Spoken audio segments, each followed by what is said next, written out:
The town of Scituate's May election will happen on May 22nd in the high school gym from 9 a.m. until 5 p.m. You can also vote now with an absentee ballot available at Town Hall.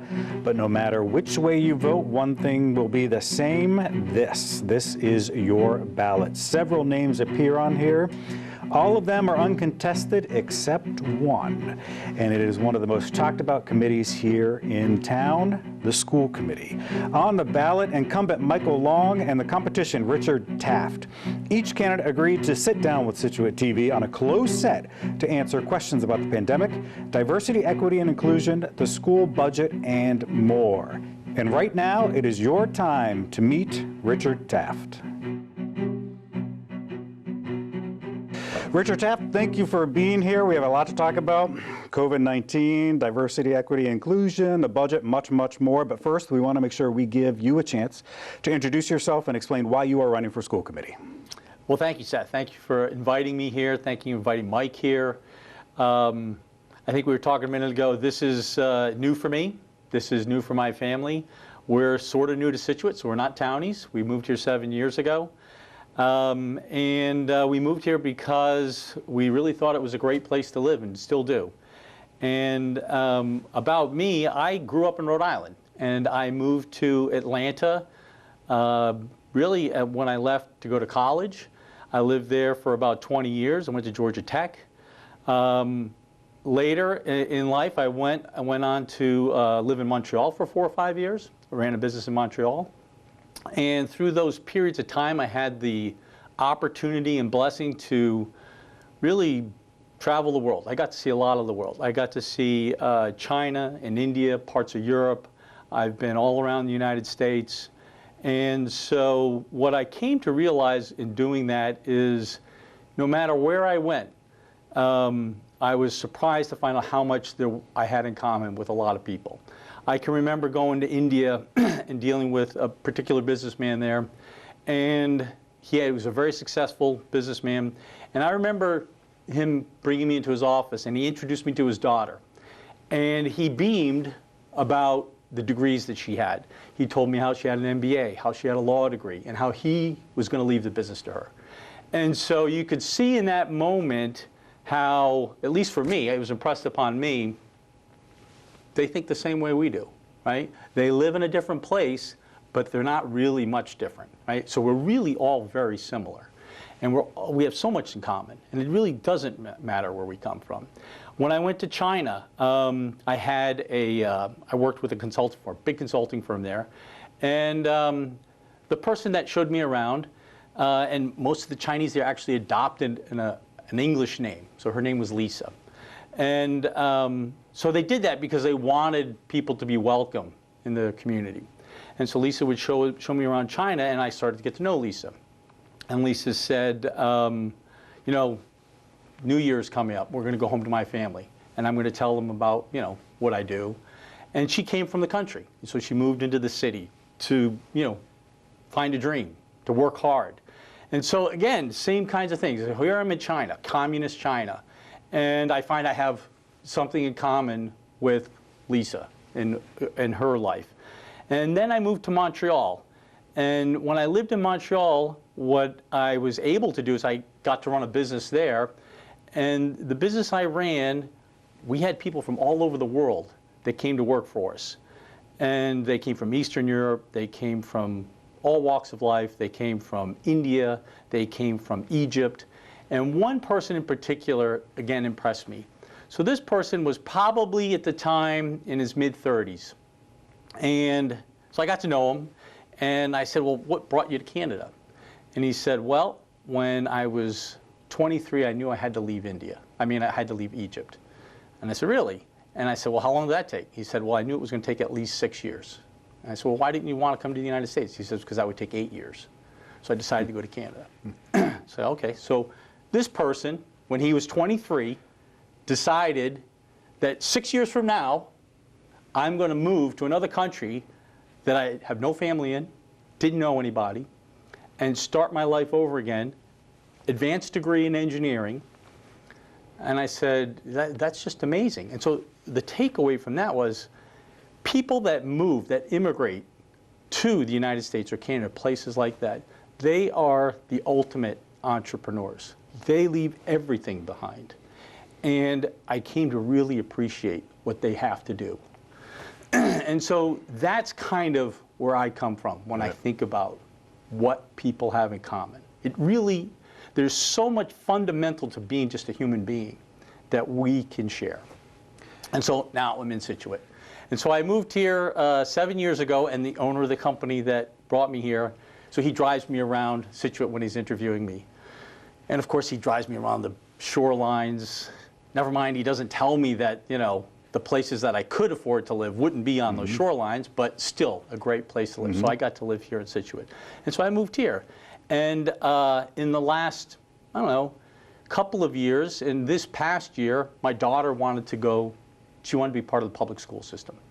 And so we did. We enrolled her into Scituate Public Schools just this past year, and she started here. So that's me. That's my family. And you know, so why I'm running. So as I got involved in the Scituate schools, you know, my neighbors were already in Scituate Public Schools, and they would tell me things about Scituate Public Schools. And one of the things they started to tell me is, you know, a lot of the new ideas that came out at the really May of last year. And they said, you know, there's all these ideas out there on, for what we would call today social justice. And so I was like, well, you know, great. Who doesn't want social justice? And I started to read the books that were recommended. I actually read them. I pulled them out. I read them. And I started to look at these ideas a little bit differently. And I was like, really? Do we really not? These books seem to be proposing that we don't agree with equal opportunity and equal human rights and some really fundamental differences in how they viewed things. And so I started to talk to my friends that had kids in the school system. And they said, yeah, no, we agree.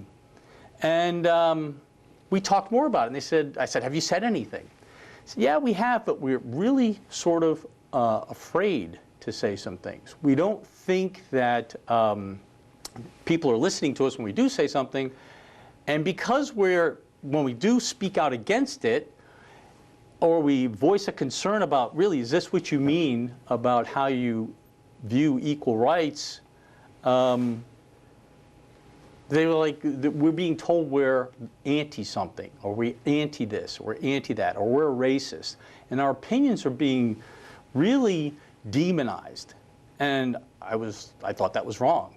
And so I decided to get more involved. Right. So I started to listen to school committee meetings. I participated in the advisory group for the DEI. And the idea of anti-racist, right? I looked it up in the dictionary. It says a person who promotes racial harmony and is against racial intolerance. It's like, well, that's what I believe. Who doesn't believe that, right? But then I found out, no, there are different definitions for that. You're either an anti-racist or you're racist. And I was like, wow, that's really binary, and that's really totalitarian in how you think about it. So I raised these concerns in these meetings. And I found that, no, there was a group of people that said, no, we have to use this definition. And so the more I spoke up, the more I started to realize that my neighbors were right. They were being told they were racist for having a different opinion about a common cause. We all have a common cause to be against bigotry and intolerance and racism. That's very common. But we don't agree on a very small part of this. And so at the same time, I'm telling my daughter, when you go to school, speak up. Don't be afraid. Your teachers are there. They'll listen to you. And she was, you know, she was a young girl. Mm-hmm. She's finding her way. And I realized I might not be giving her a good example. So as I spoke up more, I wanted to give her that example. And as my neighbors said, we need someone to speak up, that's why I'm here. Got it, got it. So you've mentioned some things that you're clearly passionate about. I do want to say that if elected, you clearly will have a lot of things that you want to address. Give us just two of your top priorities should you be elected. Right, so the first thing I think for any education is we want, particularly in Scituate, our schools to be excellent. I think that in the last 2 years, we have to recognize that we haven't been able to provide the education to our children that we would expect in a normal circumstance. We've had a COVID. So we need to ask some hard questions about what kind of things can we expect out of what we'll call learning loss. And when I listened to our school committee back in April, just recently, a couple weeks ago, the teachers there were great. They gave great presentations. They were incredibly organized. They had excellent information. But what I thought was missing was an accountability that the school board brings to that meeting. The best boards of directors I've ever been in were the ones that were the toughest. I was prepared. Those teachers were prepared. I was passionate. They were passionate. They wanted the board to ask hard questions. I wanted, because I might be missing something. And there wasn't that level of accountability in the meeting that I witnessed on the 26th. So I'll give you an example. So some of the things that were presented there were, we have had some learning loss. So the anecdotal evidence from our teachers said we have some learning loss, but the objective evidence seemed to say we've actually had a lot more learning loss. So the teachers saying we presented the materials, we're covering the materials, but the objective evidence, which is really K through 5 testing, STARS, Symphony, and DIBELS, seemed to indicate we weren't performing to the same standard. And so my question would have been, well, what about the 45 or 50 days of lost learning that occurred in the previous school year? How did you account for that? None of that was accounted for. So the point of the board is to set a goal, to provide accountability, and to demand excellence out of our school system. So that's the first priority. Okay. The second priority is, how is the school administration planning to implement and adopt many of these critical social justice and critical race theory ideas? So the very idea of anti-racist, where you're either a racist or an anti-racist, okay? That is a critical race theory concept. It does not give you a middle ground. I think that's an incredibly divisive way to go about trying to create harmony and optimism and a community shared experience. And so I think that that's not the right way to do it. So that would be the second thing. And in some ways, I'm supported by the consulting firm that was brought in to Scituate. So that consulting firm was KSW Diversity. KSW Diversity, some of the slide deck that was presented to me, tried to diminish the idea of equality. It set up equality as this thing that really wasn't equal. And it had these other definitions of equity and liberation that were somehow what we really want, that equality wasn't given us. And that's just not borne out by the facts, right? Equal opportunity and the opportunity to strive for what you believe in and what is best for you is fundamental to education. And so these are the questions when it comes to these ideas that I'd be asking. Let's go back to the COVID-19 pandemic. You've addressed a lot of it, but specifically with this, I mean, this past school year became chaos because of it. It started in school. It went all remote. Then it switched to a hybrid model, meaning the kids were going to school sometime and then being remote. Now it is, you're either all in, meaning you all go to school, or you're all remote.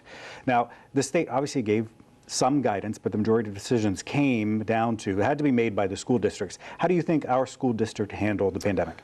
So this is an easy one and a hard one. This is why it's hard.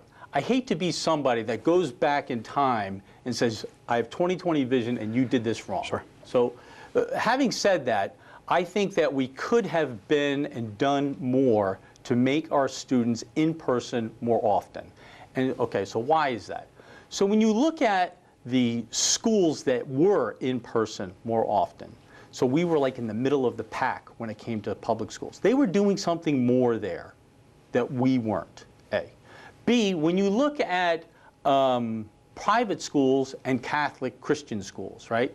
They were full-time almost the entire time, and except for very specific circumstances where they went to some kind of hybrid model. So they were full-time. And what we didn't do is it appeared that we didn't want to take lessons from them because they weren't part of the public school system, right? We didn't want to go find those ideas because they were outside of our team, right? We could, because our team didn't agree with those things, to implement at our level. And that, at the end of the day, was a tragedy, right? I mean, we could have had more kids in school more often, and we didn't. And we didn't want to go and reach out for those things. So I would say that that's a lesson learned.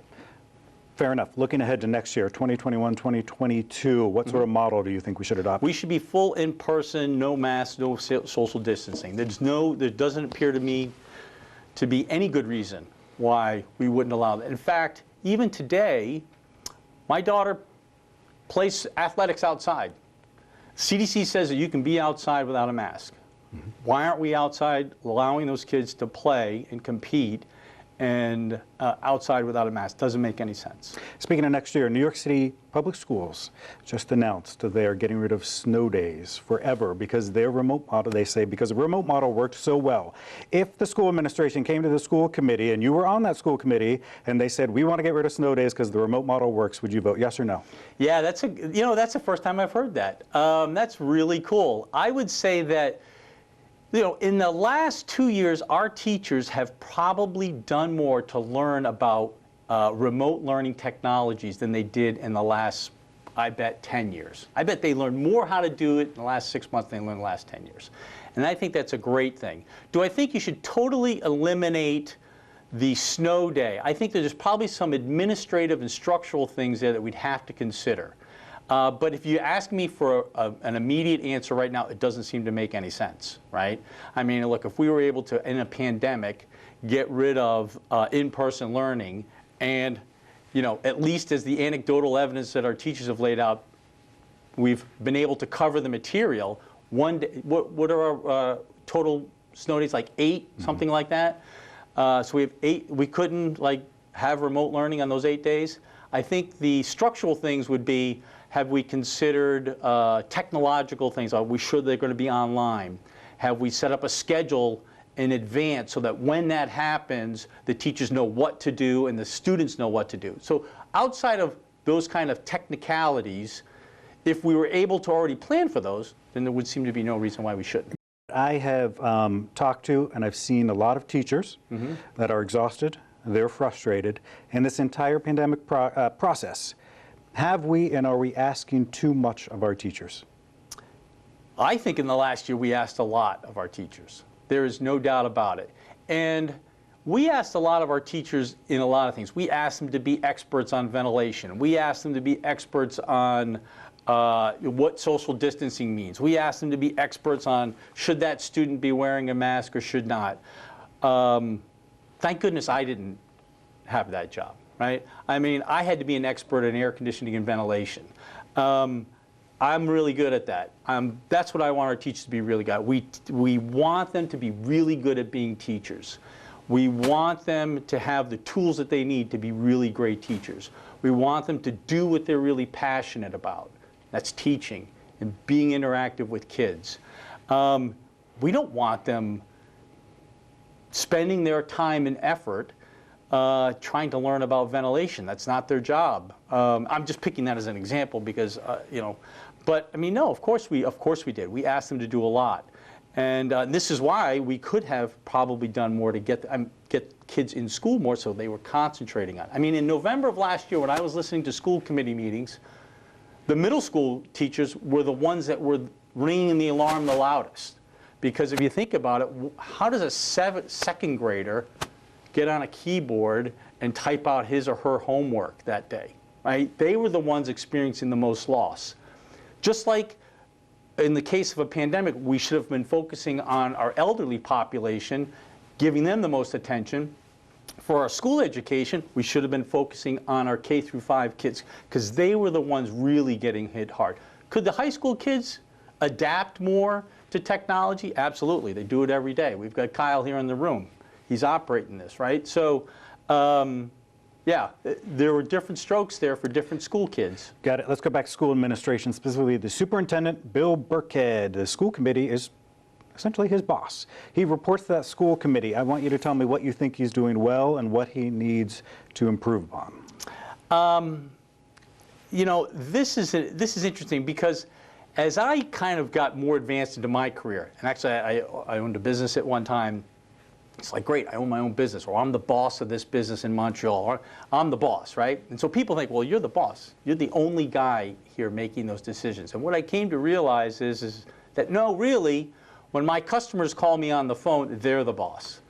And in Bill Burkhead's case, we got 3,000 kids in the school district, 1,500 odd parents probably, parent groups. He's got 3,000 bosses.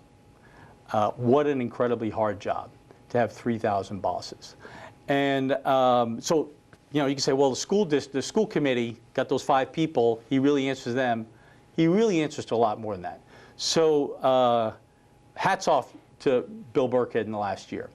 And I would say that he has shown a great skill in being really organized. I think he's brought a lot of organization to his job. I think when you watch teachers who present, and this is really my only interaction with him, they're really organized. And I believe that comes from the top. You know, there's no other way to explain it.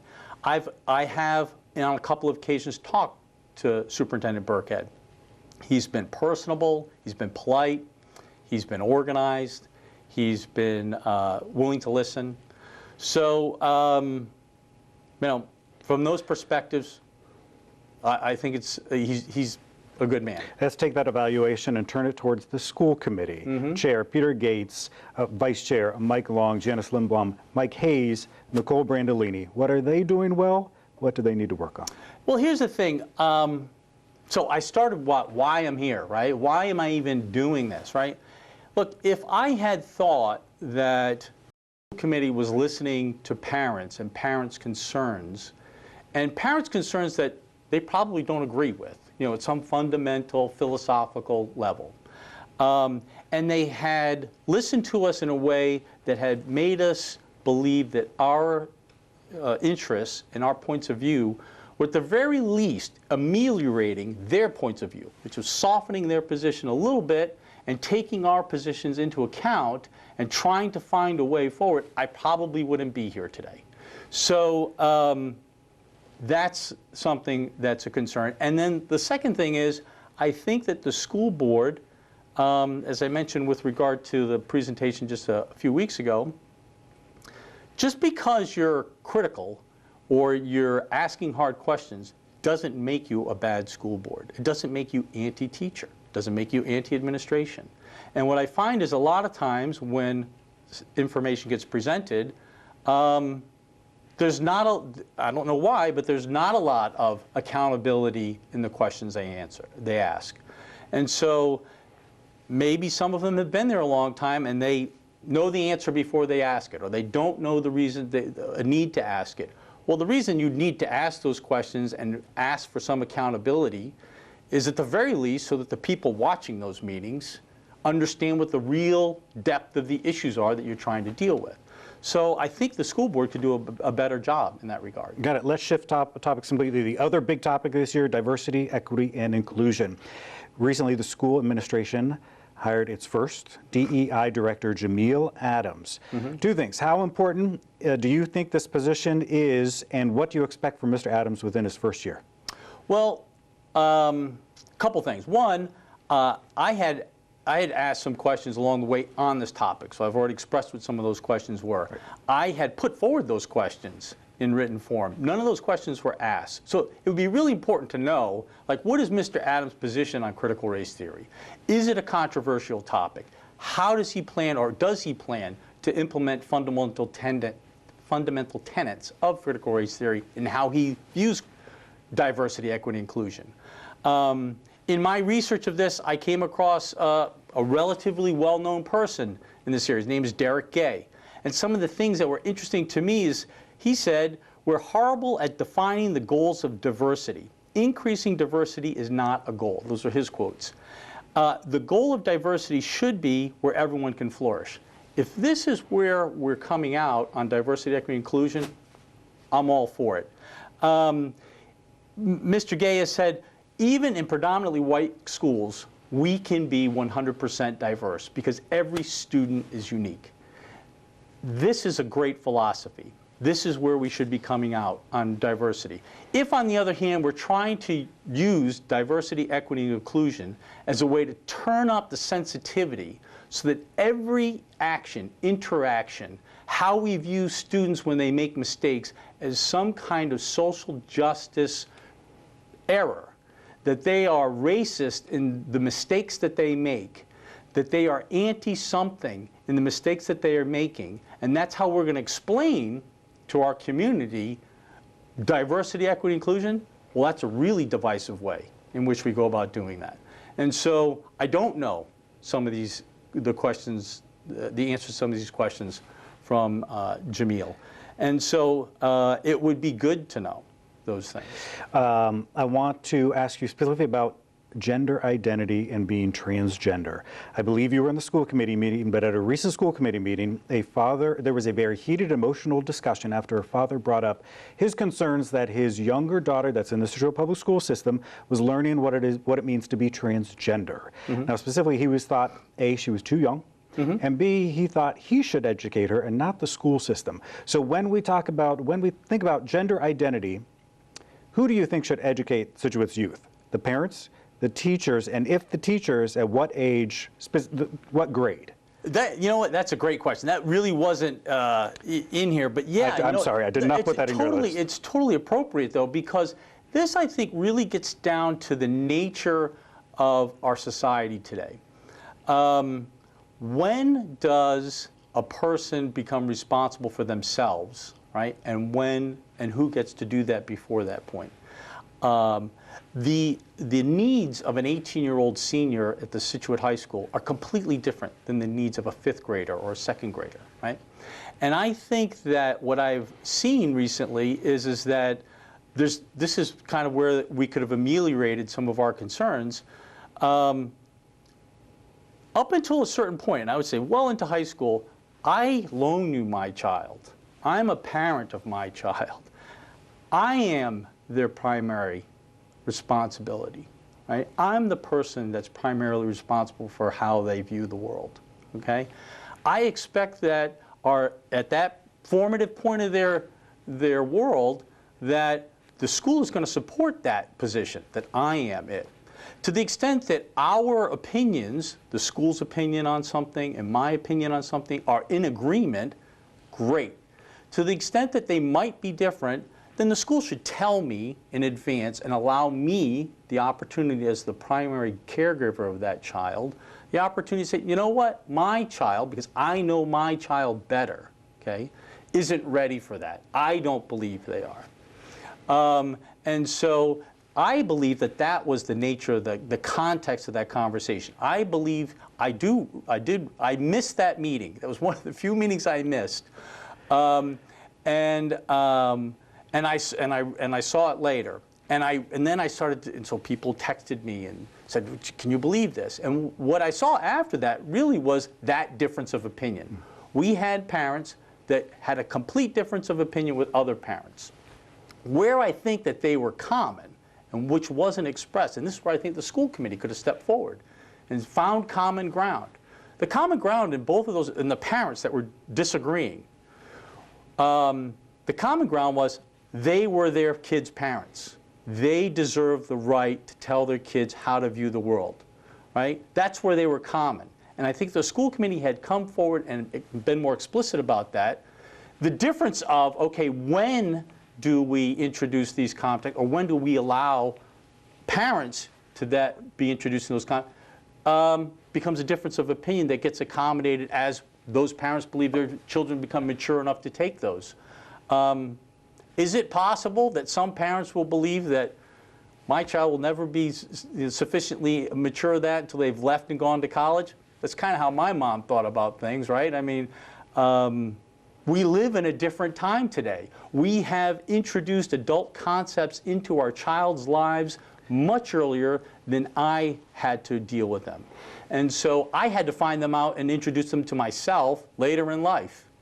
I don't know if that's good or bad, but that's just the difference in people's viewpoint and worldview today. Got it. It is a different time, which also includes the internet.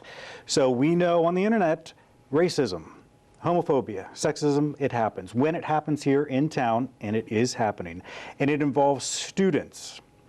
But the product is not necessarily produced by these students. It's not promoted through a school technology or school media platform of any sort.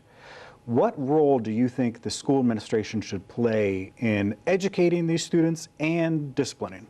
Actually, I think there's a Supreme Court case right now. I think it comes out of Connecticut. And it wasn't quite as volatile or as on the same level of topic, but the topic is the same. A student said something outside of the school control because they didn't make the cheerleading team. And the Supreme Court's being asked is that free speech or is that regulated speech? She said it when it had nothing to do with school. She was upset. She was, frankly, a teenager howling at the moon, which we should allow our teenagers to do. And the school decided to discipline her. Look, when I grew up, that wasn't the case. We got to howl at the moon in some bit of anonymity. There is no anonymity today. Everything that our children do is recorded. Nearly everything is recorded. It's viewed for public consumption. We now then introduce the adult concepts of whatever the topic is, any one of those great topics that you mentioned. We then introduce an adult understanding of those things down to a 12-year-old. I mean, we need to stop. Right? We need to provide a little balance. We need to give 12-year-olds and 15-year-olds and 6-year-olds the time to be 12 and 15-year-olds. I actually even heard Superintendent Burke say some months ago, we are here first to protect those kids from those kinds of pressures. They're not adults. In fact, their brains aren't even mature enough to recognize many of the emotions that we as adults take for granted. So we need to stop. So as it comes to these other topics, I think we follow those things. If it's in a school environment, it's in a school environment. The lines between what amounts to a school environment, I agree, can be blurred, but they're still pretty hard. I mean, if a student is on their own and they're a high school student and they are communicating with their friends and they're doing something stupid, it's their responsibility and their parents' responsibility to discipline them. There's a point where we try to do the best that we can for our kids, and then we hope that we've laid the best foundations, and that when they get in those positions, they make good decisions. Sometimes they won't. But if we don't come to that recognition, then at some point the school becomes like a second police force. And I don't think anybody wants that. So the bottom line is, yeah, no, they're outside of school jurisdiction. And even in that understanding, we still have a much broader reach in what our kids are subject to. Okay, new topic, budget. Yes. The school budget is a beast, as you probably well know. Many, many topics, many line items. As briefly as you can, just 3 areas that you're focused on or you feel like need the most attention. Well, here's the thing. Mike Long's been in the school committee for 9 years. There is no way on God's green earth that in a few short weeks I'm going to have the intuition of line item budgets that Mike has. But having been involved in lots of budget meetings and lots of board meetings and lots of planning, I can certainly take a high-level look at the budget and try to make some good assessments. The first thing that you realize that's different about a school budget than, say, building widgets like we do, right, is that 70 or 80% of that budget is personnel. It's all personnel. And 20% of it, 30%, is infrastructure. And of that, 15% is maintenance. So now, 70 or 80% of it's personnel, and then you realize that 70 or 80% is pretty much fixed by contract. Right? You have a teacher contract in place. There's not a lot of flexibility in that. They have specified means in which they're given their salaries under certain prescribed methods. So when you say, like, is there a lot of things that you could change in a budget when 90% of it, more or less, is kind of fixed out? There's really not. So what you have to do, I think, at a board level is look and make sure that the alignment of the budget to the goals that the school is trying to do are in harmony. So again, we come back to the very reason why I'm here. If the alignment of the budget is to produce excellence in our school education, in the last recent Business Week article that came out that was published in the Globe, Scituate wasn't in the top 50 schools. It had fallen. I didn't realize how much it had fallen. We were 102 out of 437 public schools, about a good solid C. I think that excellence is an A, right, which is top 10% for most people. So aligning the budget to the strategy of the school, which should be excellence, right? And then ensuring, since 80% of our budget is personnel, that the people involved in executing that budget, teachers, recognize that that's their primary goal. If those things are in alignment, then your budget's going to produce an outcome that you really want. Students are really the main goal of that school committee. So I wanted to make sure we got some student voices in here. I grabbed a camera. I found some students to ask a question if they could ask one of the candidates. Here's your question. I'm James. I'm a senior at Scituate High School, and I just want to know what the school committee does. There's your question. That's Wow. James. Yes. There, Wow. I should have started this way. I was going to say, and it looks sunny and warm where he is, so I'm wondering if he's in Scituate today. So look, the school committee is just kind of what I said a minute ago. The school committee's job, right, is to provide oversight and expertise outside of education to ensure that our children are getting educated, right? In fact, we say within our school policy we shouldn't have teachers from the community in the school. It's a policy, it's a recommendation, it's not a hard and fast law. But we shouldn't have them on the school committee. Why? Because we're looking for outside expertise that have different perspectives, dare I say, a diverse viewpoint that comes to the school and says, here are some ways in which you can think about something differently, right?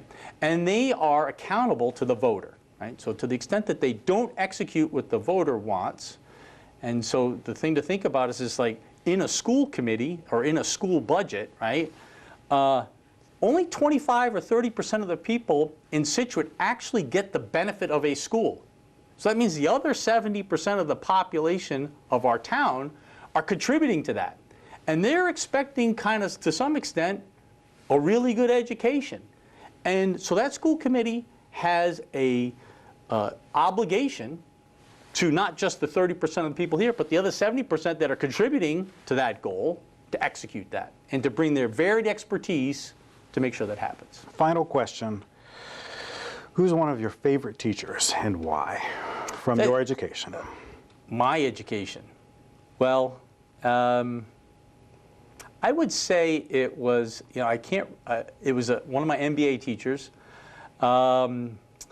He was at Wellesley for a while. He's on NPR. I'm trying to remember his name. I wish you had given me that one in advance. I put you on the spot. And he was, he's quoted often. And the reason, sorry I can't remember his name. And the reason he was because we had a lot of discussions about what it really means to actualize risk in a business and the concepts and the difference of risk and what it really means for risk versus a public risk versus a private risk. And I'm going to remember his name when I walk out of here and go to lunch this afternoon. But I'm sorry I can't remember his name. Sorry. It begins with a W. It really escapes me right now. But he was a great guy, and he's a really brilliant guy. And he was at Emory, And they brought him in for just a few years, and then he went on to bigger and better things. He's frequently on CNBC, too, so I'm having a hard time. I put you on the spot there. Yeah, I put you on the okay. spot there. Okay, finally, tell people at home why you are the best candidate, and if they have questions, how they can get in touch with you. Well, look, the reason I'm the best candidate is because I'm bringing a certain amount of accountability and recognition of a viewpoint that isn't being brought and isn't being taken into account. And I don't even know if that's the majority of people. We're going to find out on May 22nd. And so that's why I should be there. I think I have a lot of views when it comes to how we should accomplish some of the topical ideas of the day. So we've talked about diversity, equity, inclusion.